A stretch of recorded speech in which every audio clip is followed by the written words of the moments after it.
Ya, oke. Sudah jelas, Ibu? Ya, Suara saya sudah jelas? ya sudah. Oke. Ini ada dua, Bu ya? Ya. Baik, Insan Mesra di 102,8 FM untuk pagi hari ini kita akan bersama di Dialog Kesehatan. Ada dua narasumber kita. Yang pertama saya menyapa untuk Bidan Agus. Selamat pagi, Bu Bidan. Pagi. Kecil suaranya, Bu. Ya, coba suaranya, Bu. Ya, selamat pagi. Ya, oke. Oke, bisa. Dan yang kedua ada Ibu Maseri. Ya, selamat pagi Mas Dimas. Oke, Ibu kita masuk untuk dialog kita. Agak lama juga baru kita bertemu lagi di dialog kesehatan ini. Dan Alhamdulillah untuk pagi hari ini kita bisa terhubung kembali. Masih dalam suasana pandemi corona. Mengapa kemudian kalau biasanya narasumber datang ke Radio Mesra atau Radio Mesra yang mendatangi narasumber, kali ini kita berdialog melalui virtual, melalui aplikasi Zoom. Baik Bu, sebelum kita masuk untuk tema kita untuk di pagi hari ini, saya seperti biasa memberikan kesempatan dulu apa yang dilakukan Akper Fatima saat ini. Mungkin bisa sedikit cerita sementara program atau proses apa yang dilakukan oleh Akper Fatima. Silakan Bu. Ya, baik, terima kasih. Selamat pagi, selamat bertemu kembali. Pertama-tama kami mengucapkan syukur pada Tuhan bahwa hari ini kita masih boleh bertemu kembali meskipun dalam situasi yang berbeda dengan waktu-waktu sebelumnya. Jadi kami dari Akper Fatima Parepare sudah beberapa tahun ini mengadakan kegiatan, salah satu kegiatan kami adalah pengabdian kepada masyarakat. Selain kami mendidik calon-calon perawat, juga kami memberikan pengetahuan yang kami miliki, pengalaman yang kami miliki, yang kami bisa bagikan kepada masyarakat atau kepada siapa saja yang membutuhkan. Dan salah satu yang luar biasa menyambut kegiatan kami ini adalah Radio Mesra yang dengan setia membuka kesempatan bagi kami untuk bisa menyalurkan informasi yang bisa kami sampaikan kepada masyarakat khususnya dalam bidang kesehatan. Jadi kami mengucapkan terima kasih kepada pimpinan Radio Mesra dan krunya atas peluang yang diberikan kepada kami untuk bisa menyalurkan informasi-informasi kesehatan yang bisa didengarkan atau diterima oleh masyarakat khususnya di dalam kota Parepare dan sekitarnya. Jadi Akper Fatima Parepare memang bukan hanya sekedar belajar mengenai bagaimana menjadi seorang perawat, tetapi juga kami ingin terlibat langsung dalam masyarakat, memberikan kontribusi khususnya yang terkait dengan pengetahuan atau pengalaman yang kami miliki masing-masing dengan dosen kurang lebih 12 orang yang memiliki pengalaman yang berbeda-beda, yang setiap bulan kami bekerja sama dengan Radio Mesra menyampaikan informasi-informasi tentang kesehatan. Tapi juga perlu kita ketahui bahwa Radio Mesra juga mendukung kami dalam menyebarkan informasi untuk promosi sekolah kami, meskipun dalam situasi yang saat ini kita sebut new normal, di mana sistem belajar kita pakai adalah belajar daring atau dalam jaringan. Jadi mahasiswa belajar dari rumah atau dari dimanapun mereka berada, dan kami belum tahu sampai kapan kondisi ini masih berjalan. Tetapi saat ini kami juga sedang membuka pendaftaran mahasiswa baru. Jadi mahasiswa baru sekarang yang sudah terdaftar pasti itu sudah sekitar 40-an orang yang sudah membayar biaya masuk. Jadi bagi anak-anakku atau bagi pendengar yang memiliki keluarga yang bingung mencari sekolah dan punya ketertarikan menjadi seorang petugas kemanusiaan, mari bergabung bersama-sama kami. Mungkin saat ini kita hanya bisa mendaftar secara online. Kami juga sudah punya website, Anda bisa mendaftar secara online. Lalu kemudian juga bisa datang langsung ke sini dengan protokol yang sudah kami siapkan dengan prosedur yang disiapkan. Saya kira semua masyarakat sudah tahu, dan silakan bulan September baru kami mulai tahun ajaran baru. Jadi saat ini kami masih sedang menantikan calon-calon mahasiswa baru yang ingin bergabung bersama kami. Kalau proses untuk bergabungnya itu Bu, caranya di online bagaimana, terus yang di offline-nya juga bagaimana?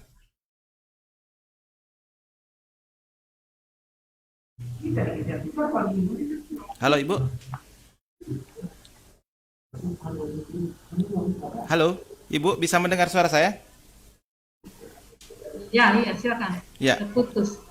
Oh, terputus. Salah jaringan mungkin. Bagaimana dengan pendaftaran online dan offline-nya, Bu? Ya. Apa saja yang disiapkan? Ya. Jadi kalau pendaftaran online ada link yang bisa dibuka, nanti bisa kami bagikan. Link itu dia persyaratannya hanya surat keterangan lulus dan tentu ada kirim foto. Juga bisa kontak langsung ke kami, bisa mendaftar lewat WA, kirim fotokopi foto KTP dan surat tanda lulus, dan kemudian mungkin foto ukuran pas foto 3x4 atau 4x6, satu saja, nanti kami yang proses. Pendaftarannya gratis, Pak. Kebetulan saat ini mungkin ada yang tertarik di antara calon-calon mahasiswa ini. Saat ini kami sedang sedang mengadakan kerjasama dengan salah satu lembaga pelatihan kerja yang berada di Yogyakarta, dan rencananya kalau sudah mendapat izin, kami akan buka lembaga pelatihan kerja Heglob ini yang akan mengirimkan tenaga kerja perawat ke Jepang. Okay. Dan saat ini sudah ada 5 orang murid kami yang berada di Yogyakarta yang sedang mengikuti pelatihan bahasa Jepang, dan mereka sudah ikut tes, tapi masih menunggu situasi corona belum begitu stabil, sehingga kemungkinan September baru mereka bisa berangkat ke Jepang. Tapi kemudian nanti kalau peminat banyak, akan kami buka kelasnya di Parepare. Jadi ya bagi yang tentu kita berharap corona ini cepat berlalu dan kita bisa beraktivitas normal seperti itu. Oke. Ya, itu tadi mungkin ke Ibu Mas Heri mungkin ada yang mau ditambahkan atau? Ya, terima kasih Mas Dimas. Terima kasih sudah memberi kami ruang dan waktu untuk bisa bergabung di Radio Mesra, bisa sharing kesehatan. Jadi khususnya ya pada hari ini saya dan Ibu Agus nanti akan sharing kesehatan tentang COVID-19. Ya memang ini situasi ini memang sudah kurang lebih 3 bulan ya kita cerita mengenai COVID, dan saya kira masyarakat khususnya Parepare sudah tidak asing lagi. Namun demikian nanti kami, Ibu Agus khususnya nanti akan menyampaikan materi dan masyarakat bisa lebih tahu lagi, lebih memahami lagi sebenarnya apa-apa yang perlu kita jalankan bersama untuk memutus mata rantai COVID-19. Saya kira itu Mas yang saya sampaikan untuk hari ini. Terima kasih dan selamat pagi. Oke. Sudah kita dapat bocoran kalau dialog kita untuk di pagi hari ini terkait dengan COVID-19, dan memang pandemi ini sudah berjalan lebih dari 3 bulan. Banyak hal-hal yang menjadi sebuah kebiasaan baru atau tatanan baru yang akan kita lakukan untuk kedepannya. Oke Bu, kita boleh masuk untuk tema kita tentang new normal di Indonesia. Mungkin pertama dulu, pertanyaan awal saya dulu sebenarnya bagaimana untuk lebih memperjelas lagi. Kita kan seakan-akan saat ini banyak yang merasakan bahwa saat ini sekarang itu sebenarnya tidak ada apa-apa itu. Bagaimana itu, Bu? Ya, baik. Ya, silakan Bu Bidang. Jadi pertanyaan yang Ya, pertanyaan yang sangat bagus ya. Saya juga mendengar dari beberapa orang, dari masyarakat, bahkan juga dari beberapa kelompok Iya, menyatakan bahwa ini sebenarnya apa? Karena memang kita tidak melihat dan kebetulan belum ada di depan mata kita. Jadi kita memang masih seperti kita dan tidak percaya. Ya, jadi ini memang suatu situasi yang luar biasa dan saya kira mungkin ini terjadi setiap katanya informasi bahwa ini setiap 100 tahun atau kurang lebih setiap 1 abad. iya, Nah, siklus 100 tentu tahun. dalam situasi seperti ini bagi kita yang tidak melihat, ya, tidak merasakan dan tidak menemui atau tidak berhadapan langsung dengan orang yang mengalami, itu memang kita akan tidak percaya karena kita hanya mendengar beritanya. Karena kan ketika orang terinfeksi itu begitu cepat dia diasingkan, diisolasi, apakah dia mandiri atau diisolasi. Ya, dan sebenarnya kalau menurut teori virus corona ini pengobatan Ya, Bu? yang bagus. Jadi sebagian besar orang itu akan sembuh dengan sendirinya dalam waktu kurang lebih 14 hari atau lebih. Jadi sehingga ya itu yang kita sebut dengan OTG. Orang itu tidak merasakan apa-apa. Tapi ketika dia berhubungan atau berkontak dengan orang-orang yang memiliki kelemahan atau daya tahan tubuh yang kurang, maka dengan sendirinya dia tularkan ke orang itu dan terutama orang-orang dekat pasti ya, dan ya itu memberikan efek pada orang itu. Baru kita sadar bahwa ternyata ada yang namanya penyakit ini. Karena memang yang pertama kumannya tidak kelihatan. Kalau dia musuh kelihatan datang berbondong-bondong, kita bisa lihat. Iya. Tapi virus ini tidak bisa kita lihat dan bahkan dengan alat mikroskop biasa pun itu tidak kelihatan. Dia membutuhkan alat deteksi khusus yang kita sebut dengan mikroskop elektron.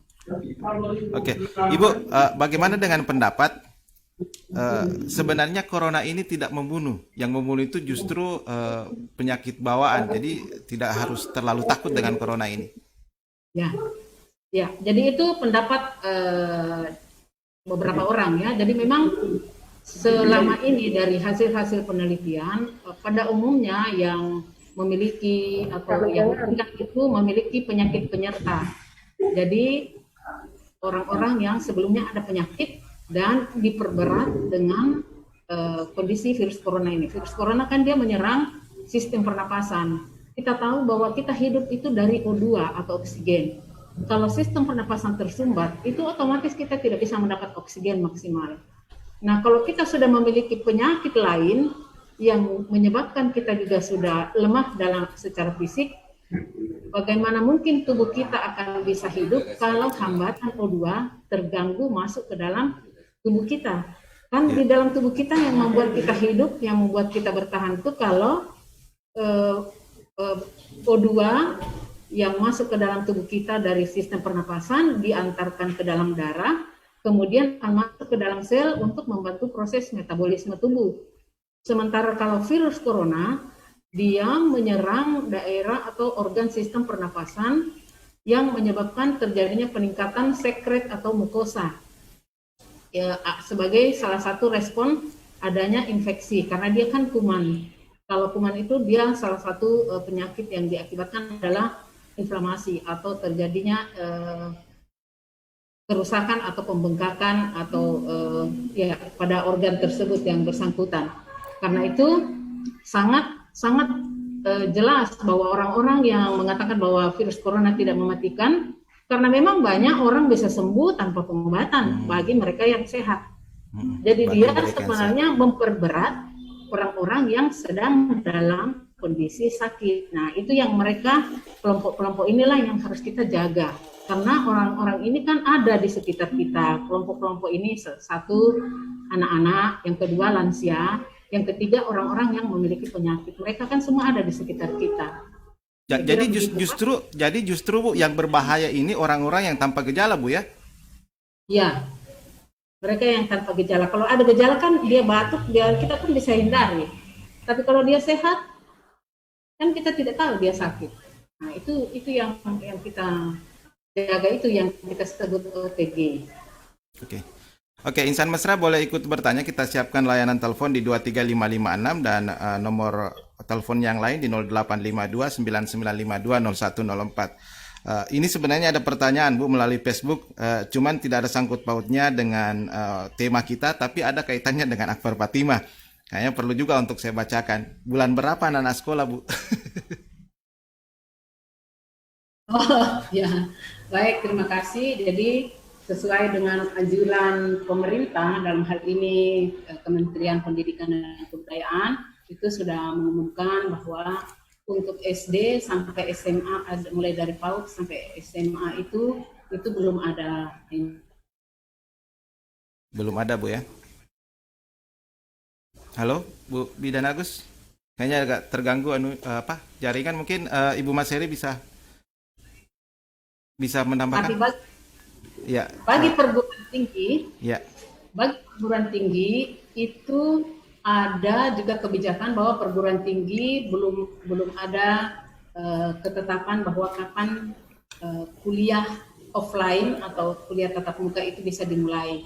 Dikecualikan bagi sekolah-sekolah yang membutuhkan tatap muka, dalam hal ini seperti kedokteran, ya, mungkin sekolah yang membutuhkan pelatihan yang tidak bisa secara online, misalnya bengkel, ya, itu kan tidak bisa praktek memperbaiki ban atau seperti itu secara online, dia harus dilakukan langsung. Nah, seperti itu boleh diatur oleh sekolah dengan prosedur yang ketat. Jadi maksudnya mereka seperti yang ada sekarang di Akbar Fatimah, mahasiswa yang berada di luar kota kami panggil pulang kembali untuk berada di dalam wilayah Parepare. Yang pertama supaya mereka tidak ada kendala dalam hal link atau bisa kuliah daring, karena kalau biasanya mereka berada di pelosok agak terganggu dengan jaringan.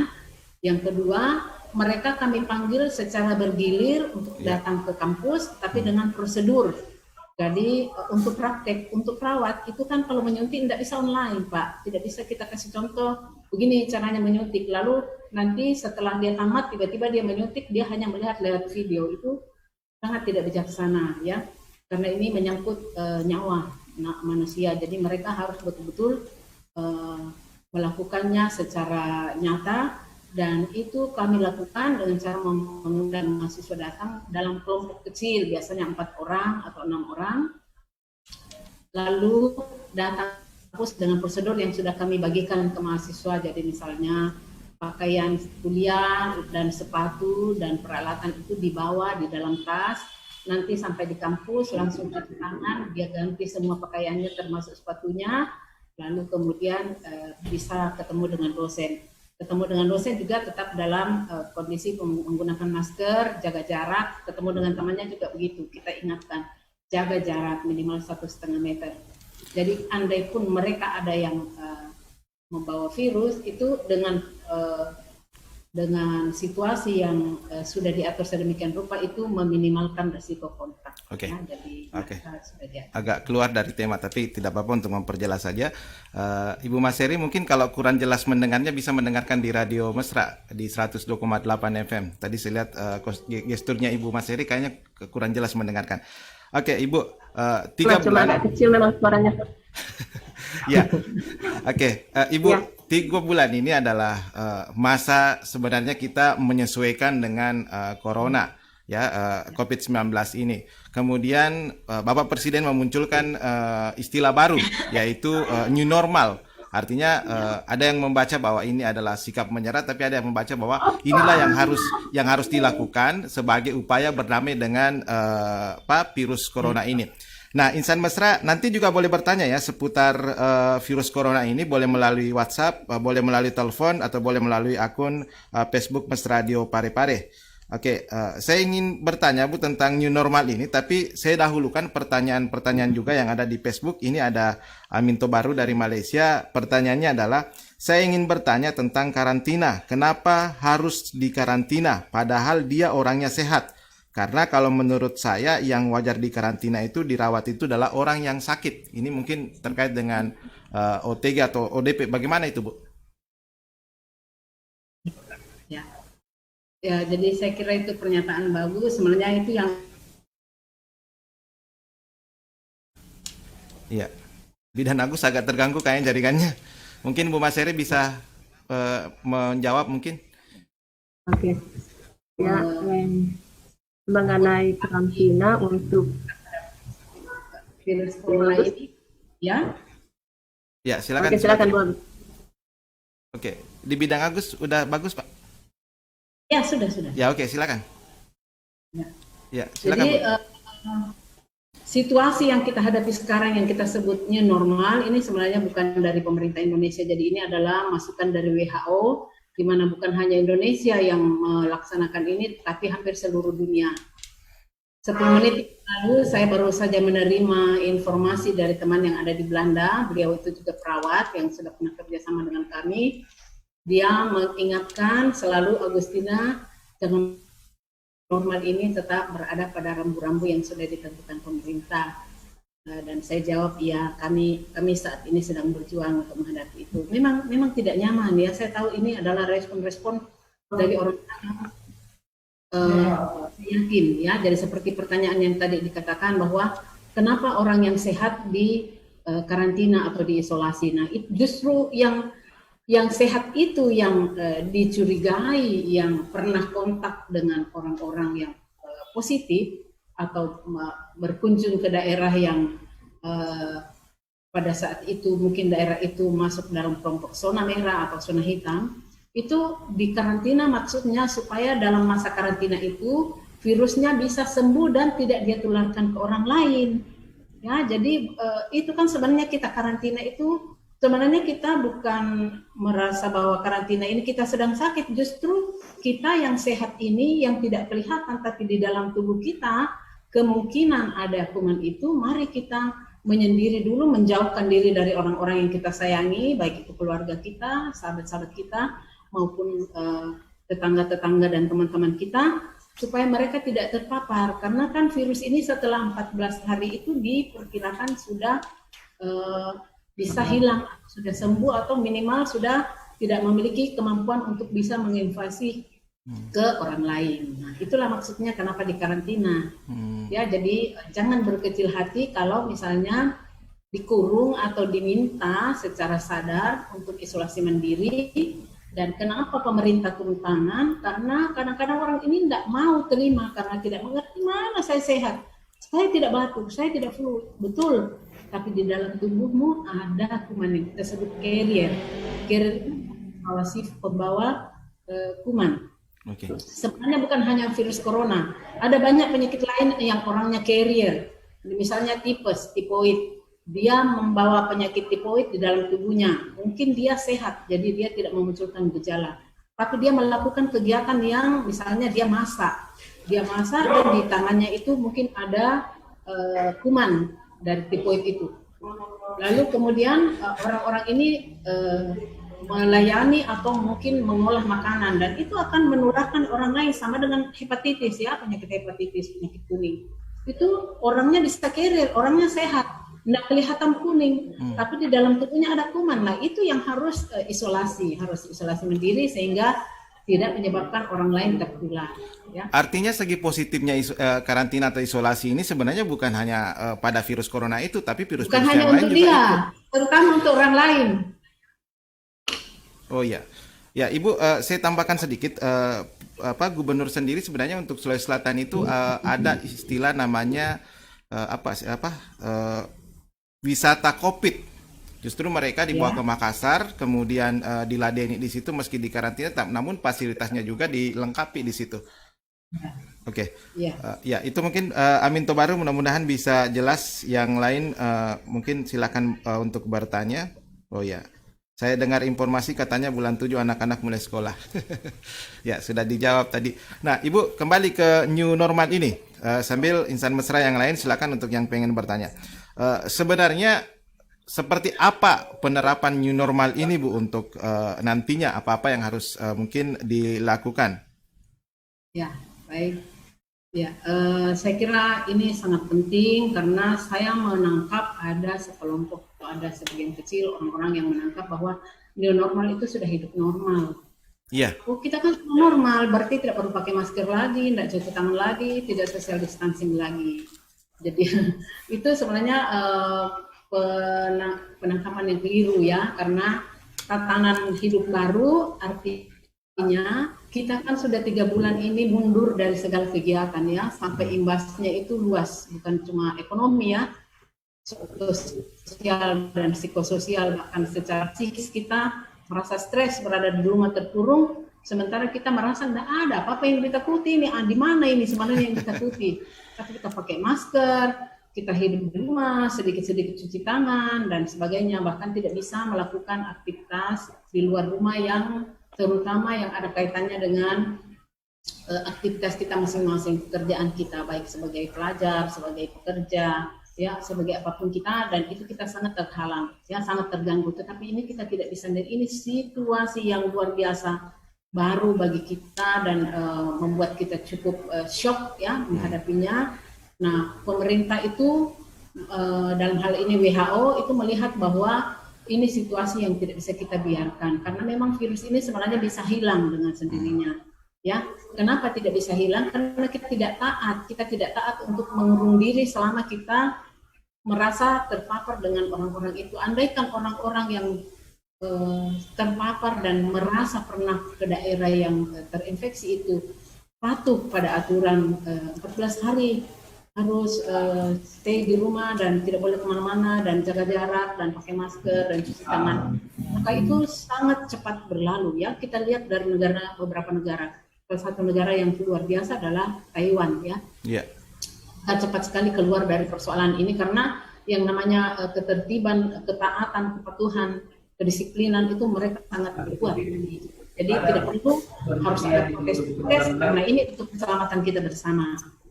Nah, terkait dengan new normal ini, pemerintah merasa bahwa kehidupan ekonomi harus terus kita geliatkan. Kita harus kembali ke aktivitas kita. Jadi yang bekerja sudah harus kembali ke kehidupan, meskipun ada pengecualian, ya, ada pengecualian, misalnya kelompok-kelompok lansia, kelompok yang memiliki penyakit-penyakit yang berisiko untuk tertular itu untuk sementara masih tetap kita rumahkan atau bekerja dari rumah. Tapi termasuk anak sekolah juga karena agak sulit ya, SD sampai SMA mereka masih agak sulit untuk social distancing dan menggunakan masker, sehingga pemerintah memutuskan mereka masih harus belajar dari rumah. Meskipun tidak sama ya, belajar online dan belajar dari rumah itu sungguh-sungguh masih banyak yang tidak bisa dicapai dengan belajar dari rumah. Tetapi itulah situasi yang harus kita hadapi, sehingga kenapa kita new normal, ya kita artinya boleh kembali ke kehidupan seperti sebelum ada corona, tetapi kita harus tetap new normal ini, new-nya yang barunya ini adalah gaya hidup kita. Kalau dulu kita masuk kantor tidak pakai masker, dulu kita masuk kantor tidak perlu cuci tangan sebelum masuk kantor, tidak perlu diukur suhunya sebelum masuk kantor, lalu tidak jaga jarak. Kalau sekarang ini jangan bilang dia sahabatku, masa saya mau jaga jarak sama sahabat? Jangankan sahabat, orang tua, anak, suami, istri, kita harus jaga jarak selama kita berada atau merasa apa ya. Saya kasih contoh saja Pak Dimas, saya beberapa waktu yang lalu, bulan lalu itu kan ke Makassar, dan itu saya sempat ya, terputus kayaknya. Jaringannya. Iya. Ya, terputus. Ke toko Makassar. Oke, lanjut. Ya, saya menggunakan masker, mencuci tangan, saya bawa alkohol, dan sebelum naik mobil saya sudah cuci tangan. Kenapa saya sampai di Pare? Saya batuk. Saya batuk dan agak demam. Tapi demamnya itu tidak tinggi, 37,5 begitu. Lalu saya hubungi teman yang kebetulan petugas kesehatan. Saya bilang saya dalam kondisi ini, apa ya resepnya ya? Dia tanya, Ibu sesak enggak? Oh enggak, saya enggak sesak. Saya batuk dan flu-nya itu jelas ya. Kalau COVID itu kan dia tidak jelas flu-nya, yang jelas itu dia batuk kering. Tapi ya tetap namanya virus ya, flu itu kan juga tetap virus dan kita mudah terserang oleh penyakit lain termasuk COVID itu kalau kita sudah dalam keadaan sakit. Lalu saya isolasi mandiri, saya memisahkan diri, tidur di kamar sendiri Itu secara sadar, enggak ada yang suruh, suami saya enggak suruh saya kamu keluar dari kamar, enggak.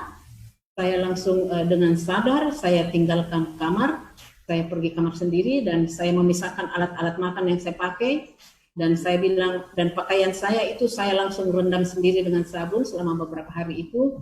Saya berpisah kamar mandi dengan mereka, lalu saya bilang jangan sentuh alat-alat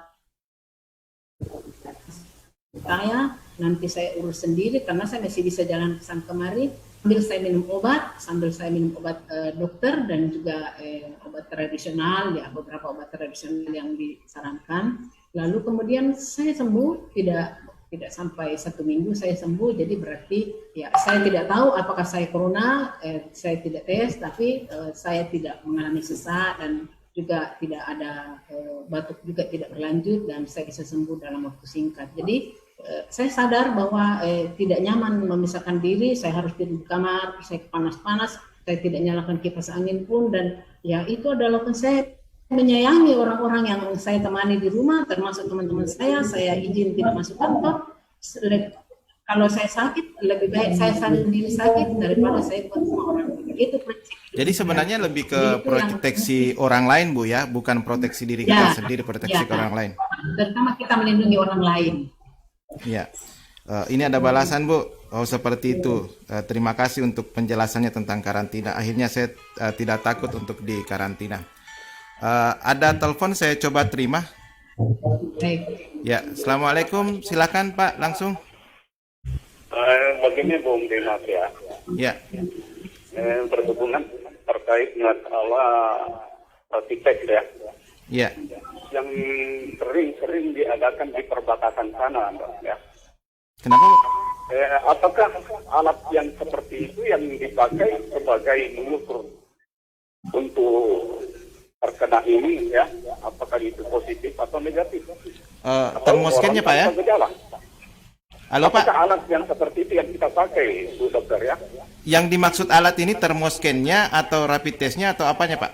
Karena seperti apa itu yang dipakai di Oh ya, perbatasan pertanyaannya itu? seperti apa alatnya untuk mengetahui positif apa tidak? Iya. Tidak, artinya yang dipakai di perbatasan itu memeriksa Oh orang iya, ya. lebih ke marah termosken kayaknya Pak. Ya. Oke, masih ada pertanyaan lain Pak? Ini juga lucu ya. Orang tanpa gejala itu berarti tidak ada demam, tidak ada batuk, itu dikatakan positif. Oh iya. OTG. Oke. Ya. Nah, itu aja. Mudah-mudahan bisa dimengerti pertanyaan saya. Oke. Ya, Assalamualaikum Ya. warahmatullahi wabarakatuh. Waalaikumsalam warahmatullahi wabarakatuh. Ibu, ada 2 pertanyaan. Pertama, alat untuk apa dipakai untuk memastikan positif atau tidak. Yang kedua sebenarnya ini ke OTG-nya. Kenapa kok tidak ada demam, tidak ada apa, tiba-tiba diponis positif? Silakan Bu. Mungkin Ibu Maseri dulu yang jawab. Ya, Maseri. silakan Bu Maseri. Nah, terima kasih atas pertanyaannya. Mungkin saya menjawab sesuai yang saya pahami. Untuk positif atau negatifnya itu kan diawali dari rapid test. Jadi rapid test itu dia berfungsi untuk screening awal. Jadi kalau dia dinyatakan positif yang screening awalnya, itu nanti akan dilanjutkan dengan pemeriksaan swab untuk memastikan apakah benar seseorang itu terinfeksi dengan COVID-19. Jadi sebenarnya untuk rapid itu ya hanya untuk memastikan untuk mendeteksi lebih awal saja.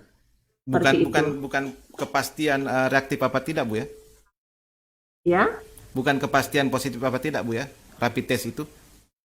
Iya, screening awal. Jadi kalau misalkan rapidnya positif, ini kan harus ditindaklanjuti gitu loh. Dan kita akan menindaklanjutinya itu dengan melanjutkan ke pemeriksaan swab untuk memang bisa memastikan apakah benar pasien itu positif virus corona ataukah virus yang lainnya. Seperti itu. Oke. Ya mungkin Ibu Agus ada Ya. Yang pertanyaan Lebih pertamanya jelas. mungkin Bu, Ya. alat yang dipakai di perbatasan itu termoscan ke apa? Termo apa? Ya. Ya itu Bu, silakan. Termogan atau Termogan. termoscan, ya. Ya, termogan. Suhu, ya. Ya, silakan Bidang Agus mungkin atau mau ditambahi tadi dari Bu Masiri. Ya. Baik, untuk pertanyaan pertama dari Bapak siapa tadi? Ya, Bang Opal.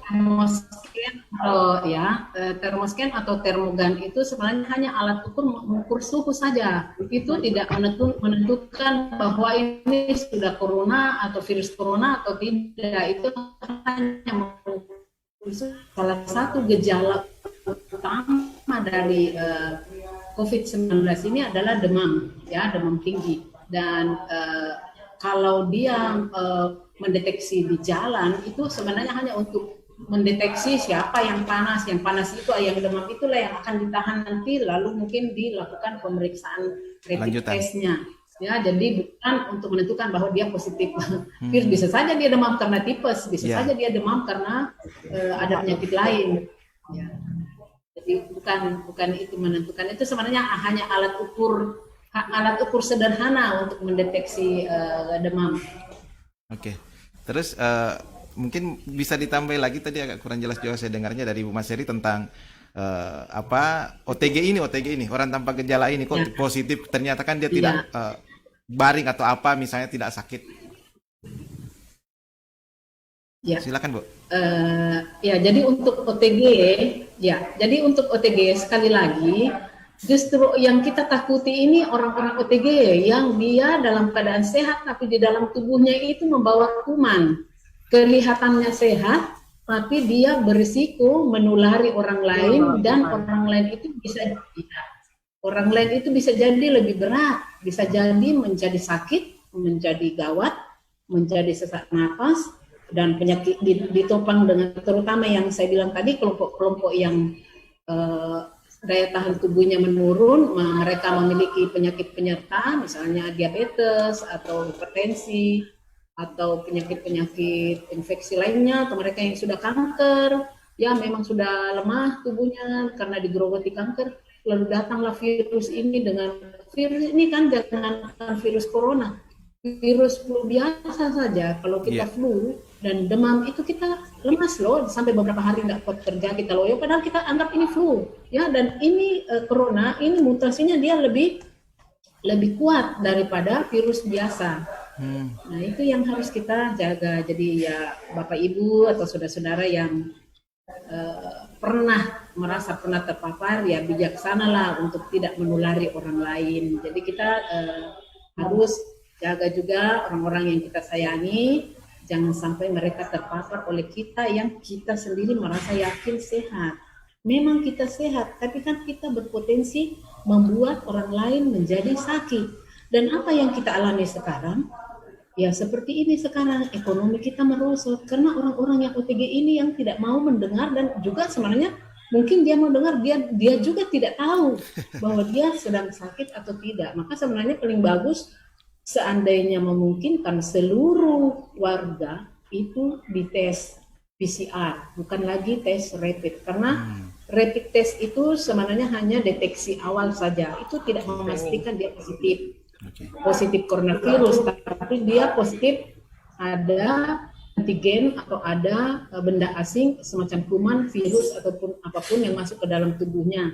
Apakah itu corona atau bukan? Ya dia kalau rapid testnya positif bisa dilanjutkan ke pemeriksaan PCR atau pemeriksaan swab ya. Jadi diambil cairan lendir dari tenggorokan dan dari hidung yang berasal dari saluran pernapasan, karena kuman virus ini dia hanya sukanya di saluran pernapasan. Oke, Bu, saya ingin memperjelas tentang OTG ini, orang tanpa gejala. Itu kan tidak bisa didapat misalnya dengan termogan. Nah, bagaimana kemudian mereka-mereka ini dimasukkan kategori OTG?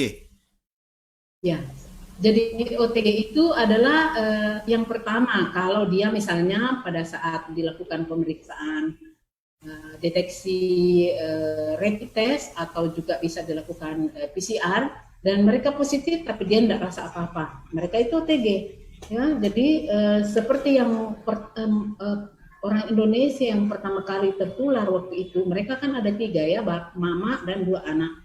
Yang satu itu kan dia tidak ada gejala, mama dan saudara anaknya yang satu itu dia memang batuk dan demam. Tapi anaknya yang satu itu juga tidak batuk, tidak demam, tidak kenapa-kenapa, tetap ditahan di rumah sakit, tapi tidak dikasih sama-sama di ruangan yang berbeda supaya dia tidak bertambah kondisinya. Jadi yang sehat dipisahkan di kamar sendiri, seperti yang ada sekarang di Wisma Atlet ya, banyak OTG atau ODP, kurang lebih mereka yang dicurigai pernah terpapar. Jadi kalau kita pernah ada di seumpama di satu tempat dan ada teman kita yang atau rumah kita yang pernah dideteksi lewat pemeriksaan yang positif, PCR-nya positif coronavirus, terindikasi ada virus corona di dalam tubuhnya, maka orang-orang yang pernah kontak langsung jarak dekat atau kemudian mungkin satu piring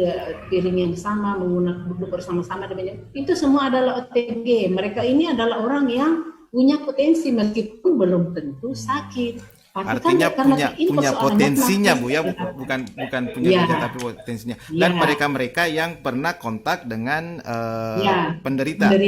Mereka-mereka yang pernah ke tempat yang episentrumnya. Misalnya kalau di Parepare dulu ada klaster Lompoe misalnya, itu maka dia boleh masuk menjadi OTG Bu ya.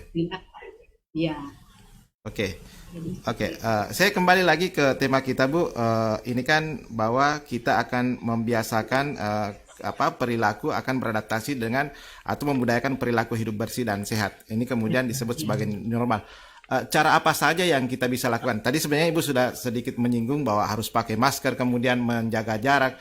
Hal-hal apa lagi yang harus kita lakukan supaya tatanan new normal ini bisa kembali kita normal untuk menghindari penyebaran itu? Ya, jadi tatanan kebiasaan dan perilaku hidup baru yang beradaptasi dengan situasi sekarang. Jadi kita harus membudayakan perilaku hidup bersih dan sehat. Ya, contohnya satu, kita sudah harus membiasakan diri cuci tangan sebelum kita menyentuh daerah di mana COVID-19 ini mudah masuk. Terutama itu ada 3 lokasinya ya, mulut, hidung, dan mata. Jadi kita jangan pernah menyentuh daerah mata, memegang kacamata atau apa kalau kita sudah menyentuh benda-benda lain. Nanti setelah kita cuci tangan, baru kita boleh menyentuh. Atau kalau kita tidak tahan, kita boleh menggunakan misalnya tisu atau apa untuk menyentuhnya. Kalau misalnya itu tidak bisa kita hindari. Lalu yang kedua, kita tetap pakai masker. Ya. Selain cuci tangan, sekarang itu cuci tangannya minimal 20 detik. Ya, karena diperkirakan kan itu virusnya itu kan terbuat dari bahan protein ya. Jadi dia bukan kuman seperti lalat yang berterbangan atau berjalan-jalan, tidak ada sayap dan tidak ada kaki untuk berjalan. Jadi dia semacam sebuah benda yang di luarnya itu ditutupi oleh protein yang dia bisa protein dan lemak ya, dan dia bisa hancur dengan sabun ya atau deterjen, sabun apapun, tidak perlu merek tertentu. Jadi kita cuci minimal 20 menit dan ada kan prosedur cuci tangan, ada beberapa langkah ya untuk cuci tangan yang benar. Nah, itu diperkirakan bisa 20 detik. Yang kedua, pakai masker, paling tidak masker kain ya, terutama kalau kita keluar rumah di mana kita akan bertemu dengan orang-orang lain atau mungkin seperti contohnya ke pasar atau ke toko atau ke mall, minimal kita menggunakan masker karena bukan hanya virus corona yang bisa kita hindari, termasuk kuman TBC juga kita bisa hindari kalau kita menggunakan masker, dan tentu partikel-partikel lain, debu-debu lain yang kita bisa hindari. Yang kedua, ketika kita mengadakan kegiatan ya seperti kami ini masuk kantor bertemu dengan mahasiswa, itu kami tidak bertemu dengan banyak mahasiswa, dan kalaupun kami bertemu berempat dengan mahasiswa itu kami jaga jarak. Jadi posisinya agak jauh dan kita berbicara agak keras dan kami semua menggunakan masker, dan mahasiswa yang boleh datang ke kampus atau yang boleh masuk ke kantor atau seperti itu tidak dalam keadaan sakit, tidak dalam keadaan demam, tidak dalam keadaan batuk atau flu. Jadi siapapun yang flu meskipun itu bukan corona, silakan tinggal di rumah dulu, pakai masker, dan jangan kontak dengan orang lain, kalau bisa isolasi mandiri. Lalu langkah berikutnya tentu kita tetap mempertahankan daya tahan tubuh dengan mengkonsumsi nutrisi atau gizi yang seimbang. Seimbang dalam arti jangan juga berlebihan, karena mau memperbaiki daya tahan tubuh akhirnya berat badan berlebihan. Berat badan berlebihan kan juga tidak sehat. Yeah. Ya, jadi jaga keseimbangan. Jadi tentu ada jumlah tertentu yang kita konsumsi dan tentu bervariasi, dan makanan yang segar. Berikut juga kita tetap melancarkan sirkulasi darah dengan melakukan kegiatan gerak badan atau kita sebut dengan olahraga. Tentu olahraganya ini disesuaikan kondisi fisik. Kalau sudah seperti saya, sudah tua, jangan lagi saya melakukan gerakan-gerakan yang bisa membuat saya tersengal-sengal untuk bernapas. Jadi saya melakukan gerakan-gerakan ringan yang tetap melancarkan sirkulasi darah. Saya tidak perlu olahraga pergi jauh-jauh, karena kalau saya pergi ke tempat-tempat ke lapangan contohnya, di sana kan bisa ada kerumunan, bisa banyak orang dan sebagainya. Olahraga itu bisa dilakukan di mana saja, bisa di dalam rumah, bisa di halaman dan sebagainya. Lalu juga tetap menjaga kebersihan diri. Jadi artinya kalau kita bekerja atau baru saja mengadakan perjalanan keluar rumah, pulang ke rumah, itu kita harus tiba di rumah jam. Iya. Iya. Ada gangguan signal kayak. Iya. Ya, seperti itu. Jadi jangan anggap remeh pakaian yang kita pakai itu. Ya, kita hanya berjaga-jaga. Tidak ada bukti bahwa ada yang menemukan virus corona di baju. Tetapi bukan tidak mungkin kalau kita berbicara atau mungkin di belakang kita ada orang dan ada percikan ludahnya, itu bisa hidup beberapa jam dan tidak akan ditutup muka kita, dan kita langsung masukkan di dalam air sabun, masukkan ke dalam ember, kita rendam, kita cuci. Dan kalau saya punya kebiasaan, setiap saya mengunjungi tempat-tempat keramaian, contohnya ke pasar, saya tidak akan masuk ke dalam rumah sebelum saya cuci tangan, cuci kaki, cuci muka. Lalu sesudah itu saya akan mengganti pakaian di tempat yang sudah saya siapkan di luar dari rumah, dan juga saya langsung mandi. Nah, saya keramas, saya langsung siapkan seperti itu. Ya, jadi sangat-sangat perlu kita menjaga disiplin. Oke. Kuncinya sebenarnya adalah bagaimana kita disiplin dalam tatanan baru ini. Oke, Ibu, tersisa sedikit waktu kita di memang agak terlambat tadi kita memulai.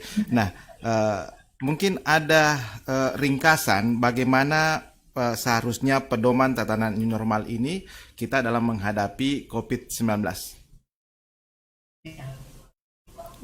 Ibu Mas Heri mungkin nanti tambahkan ya, saya jelaskan dulu. Ya, jadi kesimpulannya bahwa dalam new normal ini, tatanan hidup baru ini, kita beradaptasi dengan COVID, kita tetap menjalankan aktivitas kita masing-masing dengan protokol yang kita sudah siapkan. Dan saya kira bukan cuma instansi kesehatan, bukan cuma instansi, bukan cuma sekolah, tapi juga di rumah juga harus ada aturan, ya. Mungkin perlu ada kita buat semacam spanduk atau mungkin tulisan kecil-kecil kita pasang untuk mengingatkan orang di rumah bahwa sebelum masuk ke rumah cuci tangan dulu, cuci kaki dulu dengan sabun selama 20 detik, lalu kemudian kalau sudah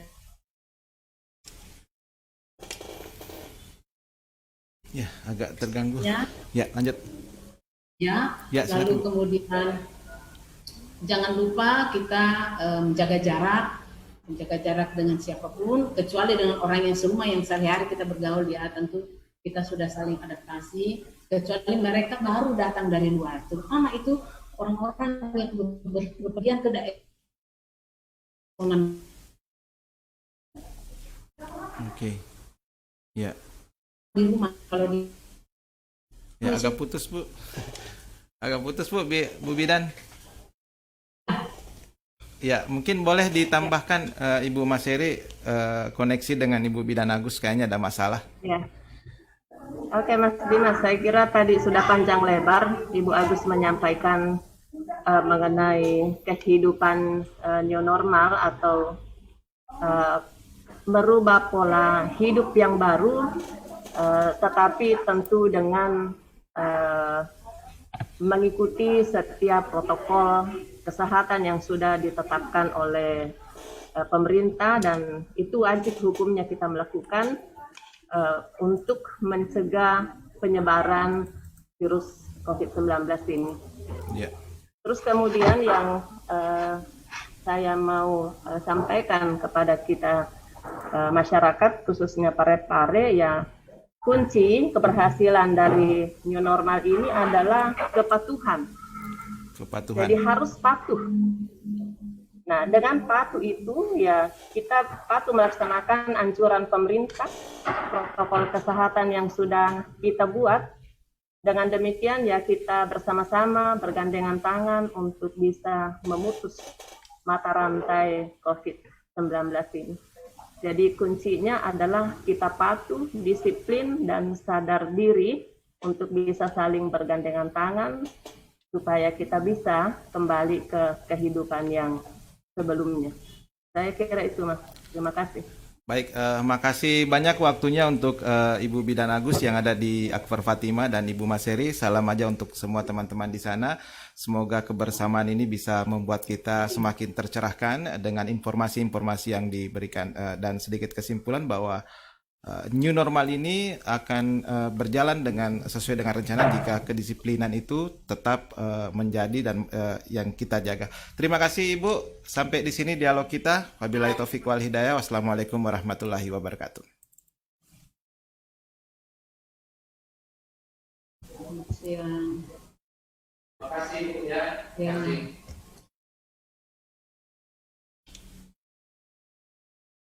Di perkembangan media informasi semakin cepat, menuntut kami semakin berinovasi dalam hal penyajian konten informasi. Kini Radio Mesra Anda bisa nikmati melalui layanan